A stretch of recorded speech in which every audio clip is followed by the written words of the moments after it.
So we're going to begin the share, the beginning of the parasha by Yishma Yisro. So we're familiar with the first Rashi.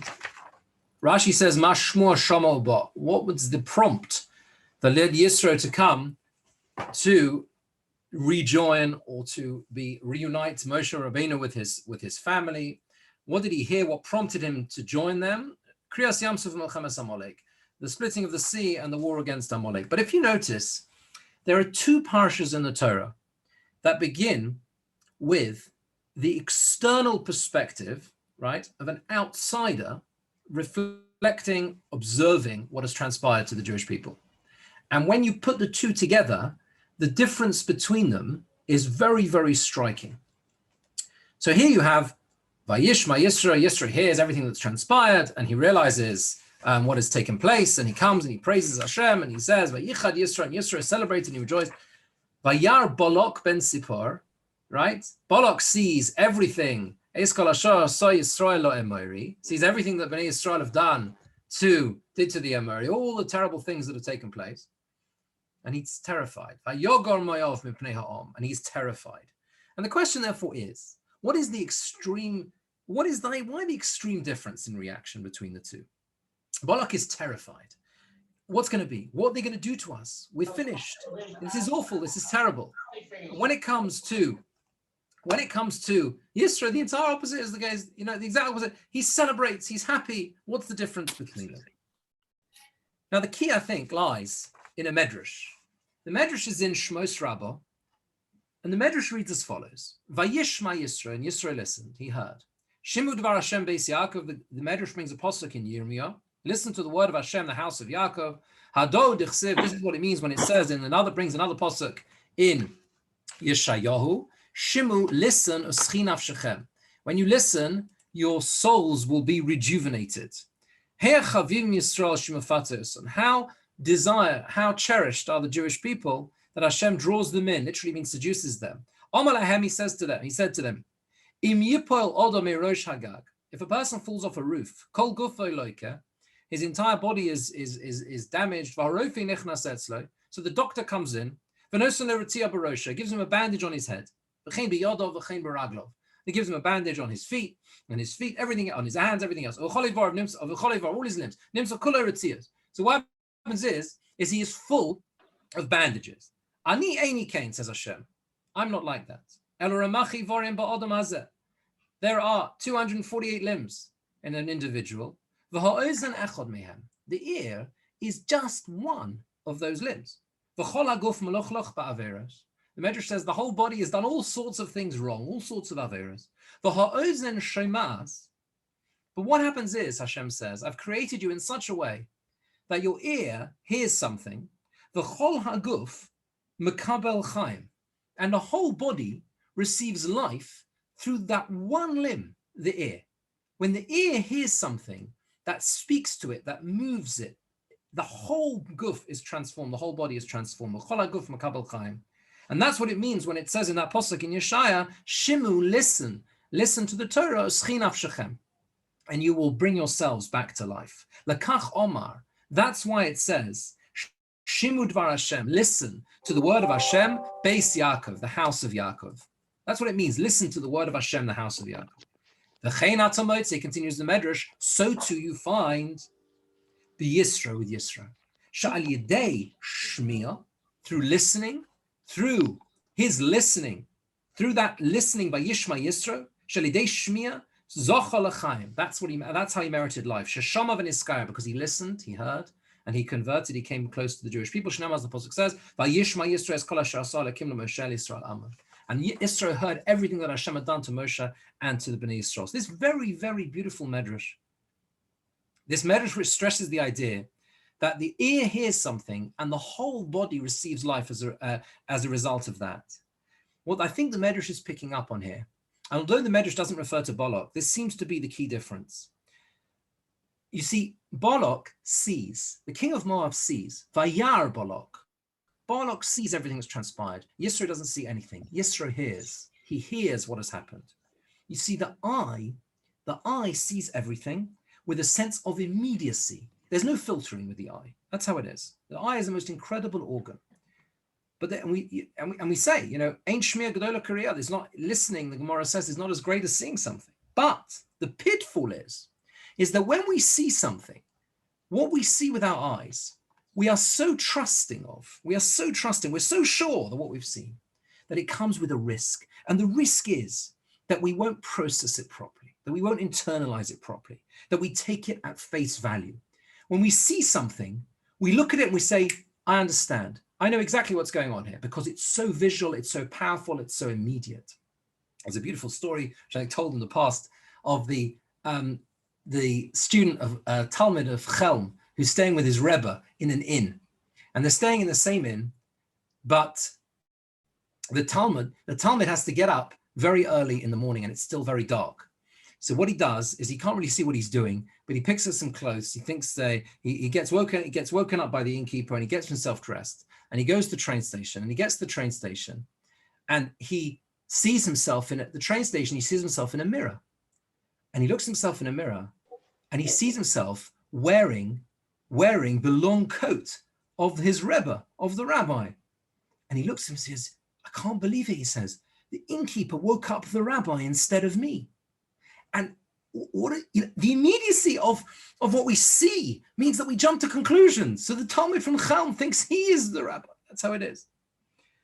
So that is what happens to Balak. Vayar Balak. Balak sees, he jumps to conclusions. He's sure of what he faces. He thinks we've got to do something about this. He's terrified, even though he has no proof that they're going to do anything to him.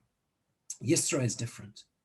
Yisro is also a leader. Let's be clear. He's Kohen Midyan. He's a leader of Midyan. In that way, he has a similarity to Balak. He could be that he should be worried about being threatened. But Yisro doesn't see anything. He listens. By Yishma Yisro, he hears. He thinks. He processes. He reflects. We are hardwired to have to process sound. That's how it is. The ear stimulates, they say, more parts of the brain than anything else. But at the same time, there is a need for the ear. That process is one of internalizing, is one of processing the sound that goes into our ears. That's why you have that link between oznaim and moznaim, right? So you hear through your ears. Moznaim are scales. Why? Because what you hear needs processing, it needs internalizing. That is the power of listening. Listening is not the same as hearing. Listening is one thing. Hearing is one thing, but listening is something else. Listening is never objective. It always requires processing. So because Vayishma Yisro, because Yisro listens, therefore, that's why he can rejoice. That's why he can celebrate at their good fortune. That's why we can say Vayichad Yisro. We've mentioned before that the word Vayichad Yisro, that word is understood as related to the word chedva. Chedva has a very specific meaning. It's one of the words for simcha. Chedva means to rejoice with someone else, someone else's good fortune. That's what chedva is. And that's what it means by Yichad Yisro, and Yisro rejoiced. And now, you see, with this, on a more fundamental level, we can begin to understand why this parsha of all parshas introduces Matan Torah, introduces the giving of the Torah. Because the question is a very valid question. What is it about this parsha, this beginning, this introductory parsha of Yisro? Why is it that it is placed specifically here? And of course, that question is magnified by the fact that not even everyone agrees that Yisro came before Matan Torah. The Medrash brings a number of different opinions. There is an opinion brought in the Medrash. Rashi refers to this at the beginning of the second parsha, the second part of the story of Yisro. We have the first part is his arrival, and then the second part is, of course, when he gives his advice to Moshe Rabbeinu in terms of the appointing of judges. It's going to be too much for you, the whole system. Rashi takes it for granted that would have taken place. That would have taken place later, because otherwise, how can he be referring to the chukim? What are the chukim? What are the statutes? What are we talking about? And Rashi also makes reference to the fact that there is an opinion that Yisro himself arrived. His arrival was even after Matan Torah. The Medrash says that Rabbi Loza brings Rabbi Loza Hamudoi, who says that what he heard was actually Matan Torah. He heard the giving of the Torah. That's what prompted him to come. So the question is a valid one. Why does this parsha need to introduce the whole parsha of Matan Torah? And the answer is, perhaps we can say, that because it holds the key, not just to understanding what Yisro's perspective was and the lessons that teaches us, this difference between listening and seeing when you put the when you put Balak and Yisro and you look at them in the same frame and you think about the difference between them. But more than that, what it does is it helps us understand what the idea, the fundamental idea of what Matan Torah is and what it is meant to be, and the way we're meant to understand this entire parasha. Now, the revelation at Sinai, you see, we call it that for a reason. We call it the revelation at Sinai. Why do we call it the revelation at Sinai? What does that mean, right? What does that mean? It means because, of course, it was a visual experience. That's what it was. It was a Gilui Shechina. It was a revelation of the divine presence of the Shechina in a way that we cannot begin to comprehend. Yet, what is clear is that the essence of that event relied on listening far more than seeing. It relied particularly on the notion of listening. And I know that sounds a little bit paradoxical because it is the revelation at Har Sinai. But if you look carefully at the psukim, which parallel and supplement and augment the whole description of the giving of the Torah in this parsha, if you look in Parshas Va'eschanan, you see that this is stressed particularly there. You look at Devarim Perek Daled Pasuk Yud Beis. The Torah says like this: Moshe Rabbeinu is describing the events of Matan Torah, and he says that you approached V'tikruvon Matamun Tachas Hahar, V'Hahar Bo'er Bo'esh Alev Hashamayim, and that mountain was burning with fire. Choshech Onon Va'arofel, the darkness, the thick cloud. Vaydaber Hashem Aleichem Etocho Eish. Hashem spoke to you from the fire. Kol Dvorim Atem Shomim. You heard words. Usmunoin Chemroyim Zulosi Kol, but you saw no image. All you saw, all you had was a kol. All you had was a voice. All you had was a sound. So you see that the emphasis is on the Bnei Yisrael remembering that the primary thing that they experienced, the primary experience at Matan Torah, was something that required and depended upon the ear. But there's also something even more in that parsha, that same parsha in Devarim, in Va'eschanan, which is very striking when you think about it. What does Moshe Rabbeinu say? He's describing, before we have the repetition of the Aseret HaDibros, what does he say to them? He says in the same place, Perek Daled, Posuk Tes, a little bit earlier on, he says like this. He says, Rak hisham elecha ushmor nafshecha ma'od. Be very careful. Pentishkach es hadvarim asher ra'u einecha, lest you forget everything that your eyes saw, ufen yosuru milvavcha, unless you remove from your hearts. Make sure you tell the story to the next generation. The day you stood in front of Hashem Elokecha b'chorev. Says Rav Moshe Shapiro, what is going on here? What does it mean? Who is he talking to? He's talking to the next generation. By this time, most of the people who experienced and who saw Matan Torah were no longer there. They had passed away. The great majority weren't there anymore. The only ones who were still there were those who were younger than 20 at the time. Anyone else had already passed on. This was already just before they were about to enter the land of Israel. So why is it that, how can he say, what does he mean when he says, this is what you saw? What does it mean when it says, what your eyes have seen? Make sure that you don't forget what you've seen. And the answer perhaps we can suggest is as follows. The greatest form of listening, when one listens properly, as we call the art of listening, achieves a clarity of purpose that is greater even than seeing something with one's own eyes. The kol devorim atem shomim, the sound that you hear, properly understood, that idea that you heard a sound that was so deeply meaningful, that you internalized to such an extent, that penetrated your hearts in such a profound way, that it was able to drive and transmit a visual event, an event that was visual, asher ra'u einecha, that your eyes saw, deep into the hearts of subsequent generations. So that the message that you've received, even those of you who didn't actually see it yourselves, it is as if asher ra'u einecha, as if your eyes have seen it. That is the power, the ultimate power of what an auditory experience, which is much more than hearing, but which is internalizing and listening, can achieve. It can transform something which is you just hear into something which is as if you've actually seen it. Asher ro'u einecha. And that, according to the Rambam in Moreh Nevuchim, is the meaning, it seems to be the simple meaning of the pasuk, immediately after Matan Torah, the pasuk which everyone tries to understand and explain, because it's a very puzzling pasuk. Immediately after the description in this week's parasha of the Aseres HaDibros, it says like this. It says, "V'chol ha'om, roem es hakolos," beginning of Shvi, pasuk Desvov. All the people saw the kolos. What does it mean they saw the kolos? What does it mean they saw the sounds? Rashi says, roem es hanishma. They saw that which was heard.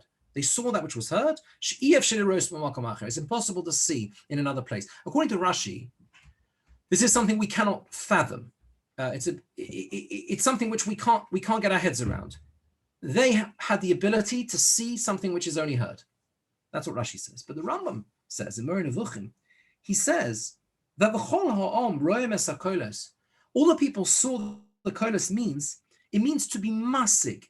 It means to achieve, to internalize, to understand, until the sound becomes visual. That's, I think, what the Rambam means. He says you can be masig something, you can achieve something, you can internalize something to such an extent that the sound, the thing that you've heard, becomes what you've seen. That is how we are to understand the power of the auditory processing, the idea, the listening in this week's parsha. And that can be why, that is why the parsha is introduced with Vayishma Yisro, and Yisro heard. The impact of Alidei Shmiya Zochel L'Chaim, through listening, one merits life. Because that is, which is that medrash we quoted at the beginning, through listening, one is able to achieve life. Because that is the real key to understanding Matan Torah itself. That's why the parsha itself is introduced in this way. And this theme really follows through the whole way through the parsha. At the beginning of the description of Matan Torah, when they arrive at Har Sinai, it says like this: Perek Yud Tes Posuk Dalet. It says, "Atem re'isem asher sisin Mitzrayim." You saw that which I did to Mitzrayim. Vo'esoeschem al kanfei nesharim, vo'aviaschem eloi. And I carried you on the wings of eagles, vo'aviaschem eloi, and I've brought you to me. That was a visual experience. Va'ata, and now, im shomoya tishmu b'koili. If you listen to my voice, now there's a change. Now there's a transformation. Now there's a need for you to listen, for you to hear, for you to understand. Now you're not going to be able to rely anymore on that which you've seen. Atem re'isem asher sisin Mitzrayim. That's not going to help you now. Now you're going to have to listen. Now you're going to have to understand. And in fact, you see the transformation that the people themselves begin to undergo. There is this difficult to understand dialogue between Psukim Tes, just Pasuk Pshat, between Psukim Tes and Pasuk Yud. Pasuk Tes says, "Vayom Hashem el Moshe, hinei anochi bo elecha ba'av he'onon." So we'll just go back one pasuk before then, pasuk Ches. The people answer. He says, Moshe comes and he tells the people all the things that Hashem said. You'll be on Meleches Konim v'Goy Kodosh. Vayanu, then it says, Chol ha'om yachtov. The people will answer. Vayomer, and they say, Kol asher diber Hashem naseh. Everything that Hashem has said, we will do. And Moshe goes and tells Hashem their answer. Then Hashem says to Moshe, Hinei anochi bo elecha ba'av he'onon. I will come in the thickness of the cloud. So the people will hear when I speak to you, and they will also, they will believe in you forever. Moshe Rabbeinu is the Adon HaNeviim. Through you, they will also believe not just in me, but they will believe in the power of nevuah, of prophecy as well. And then you have these strange words. Vayagid Moshe divrei ha'am Hashem. And Moshe told the words of the people to Hashem. And Rashi asks, what did he tell them? What did he say? It doesn't say they said anything to him. So what exactly did he say to Hashem? What were the divrei ha'am? What were these words of the people? The clue, says Rashi, as explained by the Sifsei Chachomim, is in the subsequent psukim. Because the next psukim say, Vayoma Hashem el Moshe, Hashem says to Moshe, go to the people, let them sanctify themselves today and tomorrow. They should be ready for the third day. Why? Hashem will himself descend on Har Sinai. Says Rashi, what did Moshe say? The transmit from the people to Hashem in Posuk Tes, their wish to hear directly from Hashem. Rashi says, Tshuva al dova zeh shamati mehem sheritzonom lishmoa mimcha. If you look at Posuk Tes, it says, Hashem says, I want them to hear when I speak to you. Moshe says to Hashem, the people have told me to say to you, they want to hear it directly from you. We want to hear it from you. You can't compare someone who hears from the agent, from the shliach, and someone who hears from the king himself. Our will is lirosis malkeinu, the famous words, to see our king. They are reaching a depth of understanding of the opportunity of this moment, this priceless opportunity, lishmaya, to hear directly from Hashem himself. That is what is driving the entire parsha and the essence of the giving, the experience of the giving of the Torah itself. We are at our heart a people dependent on that idea of listening, the idea of shmiya. If we rely on our eyes alone, if all we have is what we see, then we have a lot of risks. We have risks in our emunah, we have risks in the way the way we comport ourselves in life, the decisions that we make in life. But if we remember that the essence of who we are as a people is that notion of Shema Yisrael, listen Yisrael. Rabbi Sachs points out, I think, that 92 times the word Shema is mentioned, to listen, is mentioned just in Sefer Dvarim alone. It's essential to understanding who we are as a people, to think, to internalize, not just to rely on snap decisions based on what we see. And I think there is also a very, very beautiful representation of this, and it allows us a pathway towards understanding what is probably the most difficult of all the Aseres HaDibros to understand, both in terms of why it's there, and also just simply how to do it, how to achieve it. And that, of course, is Lo Sachmoid, the last of the Aseres HaDibros. And the Ibn Ezra here, the very, very beautiful Ibn Ezra. Ibn Ezra says on Perek Chof, Posuk Yudalet, he says, Anoshim Rabim Yismo al Zos mitzvah. Everyone wonders about this mitzvah. How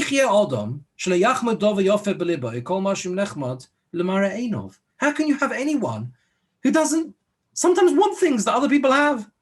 He sees something, the idea of chemda, desires something, he wants something. Chemda seems to be, and this is really the lashon of the Ibn Ezra, but it seems to be, you can see this in the Torah as well. Chemda seems to specifically relate to something that one sees. There's a visual experience. Right? The Ibn Ezra says, Nechmad lemara einov. One sees that one sees something that has a vision of something, or there's a visual experience, and that makes the person desire that thing. And of course, the where we see that in the Torah is in Parshas Bereshis, right? V'chol nechmod lemara. That is the description. Nechmod lemara. The description is it is something desirable to the eyes. When a person sees something and wants that thing, that is what it means to be lo sachmod. He says, Ibn Ezra is asking, how is it possible for a person to keep this mitzvah at all? What does it mean? It's natural, it's human instinct. Says the Ibn Ezra, and now he says, I'll give you a moshel. He says, you should know, a person who lives in a village, who's got proper das, he sees a princess who's very beautiful. He's not going to want her. He's not going to desire her. He's not going to want to marry her. It's impossible. There's no way the simple villager is going to marry the princess. This villager is not going to think like he's one of that he's crazy. He's not going to have, as if he could have wings, he says, to fly into the heavens. He's not going to try and do such a thing. They've made him accustomed from his youth exactly to what his status is. Koch, he says, kol maskil, any intelligent person, sorich sheyeda, needs to understand that whether it's in terms of marriage partner in life, whether it's in terms of moment of income, whatever it is, it doesn't come to a person through their own wisdom, their own intelligence themselves. It's only what Hashem has given. Everything is a gift from Hashem. The idea is, he says, the maskil, a person who is intelligent, lo yis'ave v'lo yachmod, he won't have that sense of desire in this way. After a person understands the boundaries that Hashem has put in place, the notion of what it means to have emunah, that a person has everything they are supposed to have in life. Whatever they have received, that's what Hashem has designated for them. That puts a person in the proper framework, the proper frame of reference. In other words, what I think Ibn Ezra is really saying, and he carries on to say that a person who has internalized this, he says, Akinu yismach b'chelkoi, he will rejoice in his portion. The person who's understood that it's all from Hashem, he won't place in his heart to try and desire something that's not his, that it's not that is just simply not his, it belongs to someone else. Hashem hasn't wanted to give it to him. And therefore he won't want to take it, to try and all these plans and ways to achieve that for himself. He will simply trust in Hashem, that Hashem will support him and sustain him. What I think Ibn Ezra is saying here is that the problem of lo sachmo, the problem of wanting, of coveting that which someone else has, is when it's left as a nechmod lamara, is when it's only lamara einov, it's what we see, and we see something and we desire it. Internalizing, listening with a sense of emunah, of faith, that we have exactly what we require in life, living a life of shmiya, in other words, of listening rather than re'iyah, rather than seeing. That transforms our perspective, and it enables us to even overcome that lo sachmod, that desire, that idea of wanting something someone else has. And the people heard that message. That's the immediate posuk that comes after the end of the Aseret HaDibros. V'chol ha'om roem es hakolos. Everyone saw the sounds. They saw the sounds. They understood. They deeply internalized. They saw the sounds. They understood that really it's all about the sounds. It's all about the shmiya. It's all about the internalizing. It is developing the art of listening. So a final point before we conclude. There is everyone's very familiar with the Ki'ish Echad B'Leiv Echad. They arrive at Matan Torah with those words, the Bnei Yisrael are united. It's an incredibly powerful moment. All the kids learn the song. It's Ki'ish Echad B'Leiv Echad. We're like one person. They arrive like one person with one heart. Incredible. But if you look carefully at that posuk, you've got to read the first half of the posuk too. Vayisu mir Refidim. They journeyed from Refidim. They came to Midbar Sinai, and they encamped in the Midbar. Why does it tell us again, says Rashi, that they journeyed from Refidim? We know they journeyed from Refidim, we know they were there. The answer is that they journeyed from Refidim in a sense of Teshuvah, and they came to Har Sinai in a sense of Teshuvah, had a feeling, an atmosphere of Teshuvah about them. What happened in Refidim? The experience in Refidim was the moment in the story where they rely entirely on what they see, what the people see. They fight with Moshe Rabbeinu. We're going to die. We see nothing. We see no water. Give us water so that we can drink and survive. And then Moshe Rabbeinu, he says, "Od matos skoloni," a little bit more. They're going to stone me.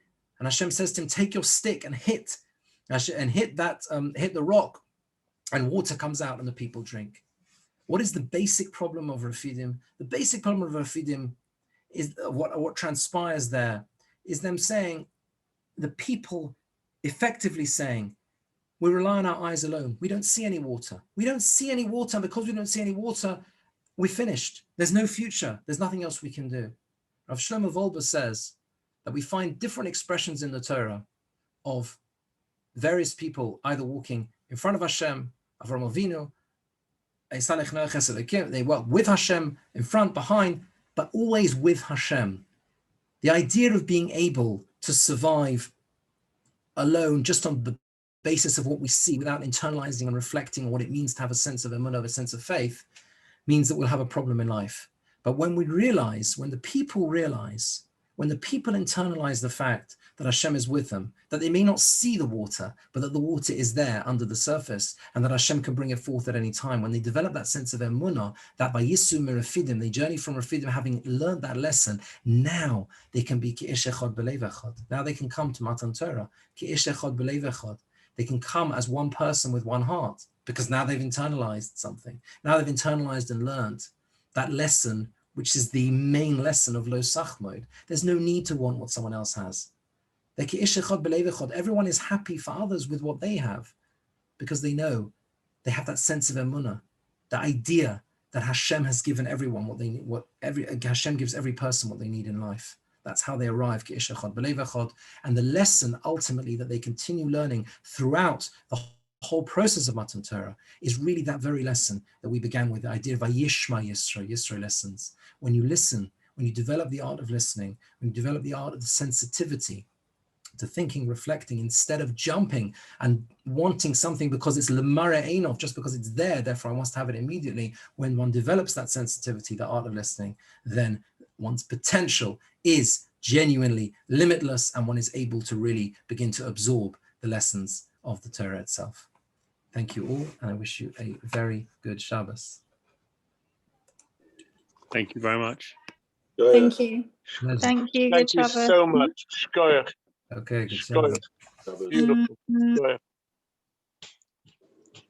Thank you. Yishakar to you. Good Okay, Shabbos. thank you, Robert. Good Shabbos. Thank you. Shabbos. Good Shabbos. Thank you.